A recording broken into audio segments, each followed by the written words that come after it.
Welcome to the world of indoor gardening. Unleash your inner green thumb by creating a self-watering hanging flower garden from an everyday plastic bottle. Ideal for small spaces, this project transforms waste into wonder. Start with a clean, dry 2-liter soda bottle. Slice off the bottom quarter with a utility knife, then flip and nestle it back into the top section. You've just created a water reservoir.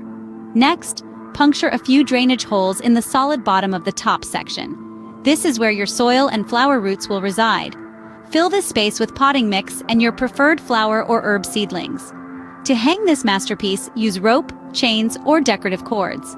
Water your plants from the top, and the reservoir will collect the excess, providing hydration to your plants as needed.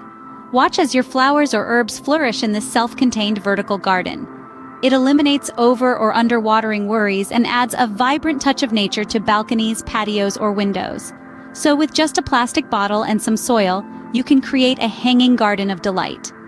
Embrace this simple upcycled plant project and bring the natural beauty even closer in your urban oasis.